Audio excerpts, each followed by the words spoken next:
Hello കൂട്ടുകാരെ, ഇന്ന് നമുക്ക് അമ്മച്ചി ഉണ്ടാക്കുന്ന ഒരു ചിക്കൻ കറി നോക്കിയാലോ? വളരെ ഈസി ആയിട്ടുള്ള ഒരു ചിക്കൻ കറിയാണ്. ഇതിനെ ബാച്ചിലേഴ്സ് ചിക്കൻ കറി എന്നും വിളിക്കാം കേട്ടോ. നമുക്ക് വളരെയധികം പ്രിപ്പറേഷൻസ് ഒന്നും ഇല്ലാതെ ഉണ്ടാക്കിയെടുക്കുന്ന ഒരു ചിക്കൻ കറിയാണിത്. ഇതിന് 1 കിലോ ചിക്കൻ എടുത്തിട്ടുണ്ട്. അത് അമ്മച്ചി ഒന്ന് കട്ട് ചെയ്തെടുക്കുന്നുണ്ട്. അപ്പോൾ ഈ ചിക്കൻ കട്ട് ചെയ്യാൻ അറിയാത്ത ആരെങ്കിലും ബാച്ചിലേഴ്സ് ഉണ്ടെങ്കിൽ കമന്റ് ബോക്സിൽ ഒന്ന് കമന്റ് ഇട്ടാൽ മതി കേട്ടോ. നമുക്ക് ചിക്കൻ കട്ട് ചെയ്യുന്നത് എങ്ങനെയാണെന്നുള്ള വീഡിയോ നമ്മൾ അപ്ലോഡ് ചെയ്യുന്നതായിരിക്കും. ചിക്കൻ എല്ലാം കട്ട് ചെയ്ത് കഴുകി വെള്ളമെല്ലാം പിഴിഞ്ഞ് നമ്മൾ ഒരു സ്ഥലത്തേക്ക് മാറ്റി വെച്ചിട്ടുണ്ട്.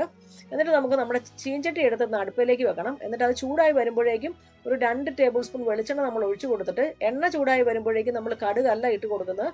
നമ്മളുടെ ഒരു സ്പെഷ്യൽ ഇൻഗ്രീഡിയൻ്റ് ആണ്. നമ്മൾ 1 ടീസ്പൂൺ നമ്മുടെ കുത്തരിയില്ലേ, അതാണ് ഇട്ട് കൊടുത്തിരിക്കുന്നത്. അതിങ്ങനെ മലര് പോലെ പൊങ്ങി വരുമ്പോഴേക്കും നമ്മൾ 1 ടീസ്പൂൺ പെരുംജീരകം ഇട്ട് കൊടുക്കുന്നുണ്ടേ.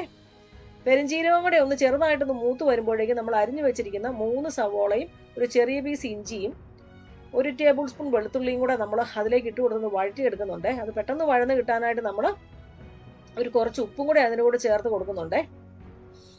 ഈ ഉപ്പൊക്കെ ചേർക്കുന്നത് എല്ലാവർക്കും അറിയാവുന്ന കാര്യമാണെങ്കിലും അറിയത്തില്ലാത്തവരും കാണുമല്ലോ, അതാണ് ഞാൻ പറഞ്ഞത്. ഉപ്പിട്ട് കൊടുത്താൽ പെട്ടെന്ന് നമ്മുടെ സവോള വഴന്ന് കിട്ടും. എന്നിട്ട് നമ്മളൊരു മീഡിയം ഫയറിൽ അവിടെ വെച്ച ശേഷം നമ്മൾ മസാലപ്പൊടി എന്തൊക്കെയാണെന്ന് ചോദിക്കാം.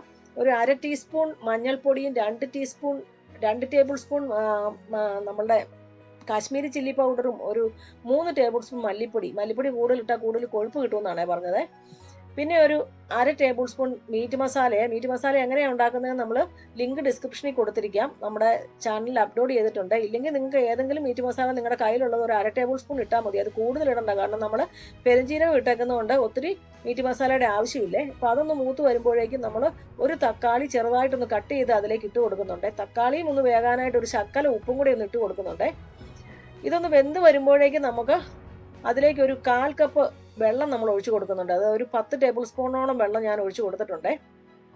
കാരണം നമുക്ക് ഗ്രേവിയൊക്കെ സവോളയൊക്കെ വെന്ത് നല്ലപോലെ ഗ്രേവി കിട്ടണമല്ലോ, ഇത് ചിക്കൻ കറിയാണല്ലോ. അതുകൊണ്ടാണ് നമ്മൾ അതിലേക്ക് വെള്ളം ഒഴിച്ചൊന്ന് വേവിച്ചത്. ഒരു 10 മിനിറ്റ് വേവിച്ചെടുത്തിട്ട് നമ്മൾ നോക്കിയപ്പോൾ കണ്ടോ ഇത്രയും വെള്ളം അതിനകത്തുണ്ട്. ഇനി നമ്മൾ കഴുകി വാരി വെച്ചിരിക്കുന്ന ആ ചിക്കൻ ഉണ്ടല്ലോ, അതെല്ലാം കൂടെ അതിലേക്കൊന്ന് ഇട്ട് നല്ലപോലെ ഒന്ന് മിക്സ് ചെയ്തെടുക്കണം. മിക്സ് ചെയ്തെടുത്ത ശേഷം നമ്മളത് ഒരു 15 മിനിറ്റത്തേക്ക് നമ്മളൊന്ന് മീഡിയം ഫയറിലേക്ക് നമ്മൾ ഒന്ന് വെച്ച് കൊടുത്ത് മൂടി വെക്കുന്നുണ്ടേ. അപ്പോൾ നിങ്ങൾക്ക് ഈ ഗ്രേവിയുടെ ഉപ്പ് നോക്കിയ ശേഷം ഉപ്പ് ഇല്ലെങ്കിൽ ഈ ഒരു സമയത്ത് നമുക്ക് ഉപ്പിട്ട് കൊടുക്കാവുന്നതാണ് കേട്ടോ, ആവശ്യമുള്ളത്രവേ. ഞാൻ കുറച്ച് ഉപ്പ് അതിനകത്തേക്ക് ഇട്ട് കൊടുത്തിട്ടുണ്ട്. എന്നിട്ട് നമുക്കൊരു 15 മിനിറ്റത്തേക്ക് ഒരു മീഡിയം ഫ്ലെയിമിൽ നമുക്കൊന്ന് മൂടി വെക്കാം. 15 മിനിറ്റ് കഴിഞ്ഞപ്പോൾ കണ്ടോ ഇത്രയും വെള്ളമേ ഉള്ളൂ അതിനകത്ത്. ചില ചിക്കനൊക്കെ ആണെങ്കിൽ ഒത്തിരി വെള്ളം അതിനകത്ത് നിന്ന് ഇറങ്ങും, പക്ഷെ ഇതിനകത്ത് അധികം വെള്ളം ഇറങ്ങിയിട്ടില്ല. അതുകൊണ്ട് ഞാനൊരു 1/2 കപ്പ് വെള്ളവും കൂടെ, തിളച്ച വെള്ളം ഒഴിച്ചു കൊടുത്തേക്കുന്നത് അതിൻ്റെ കൂടെ. എന്നിട്ട് അത് പിന്നെയും മൂടി വെച്ചു, ഒരു 25 മിനിറ്റും കൂടെ മൂടി വെച്ചു. കണ്ടോ നമ്മുടെ ചിക്കൻ കറി റെഡിയായി. കണ്ടോ, ഇനി നിങ്ങൾക്ക് വേണമെങ്കിൽ ഈ സമയത്ത് മല്ലിയില ഉണ്ടെങ്കിൽ മല്ലിയില ഇട്ട് കൊടുക്കാം. അതുപോലെ തന്നെ ഇത് ഓഫ് ചെയ്ത ശേഷം നിങ്ങൾക്ക് തേങ്ങാപ്പാലോ ക്രീമോ എന്തെങ്കിലുമൊക്കെ ഉണ്ടെങ്കിൽ നിങ്ങൾക്ക് കൂടുതൽ ഗ്രേവിയോ കൊഴുപ്പോ ഒക്കെ വേണമെങ്കിൽ നിങ്ങൾക്ക് അതിൻ്റെ കൂടെ ചേർക്കാവുന്ന കേട്ടോ.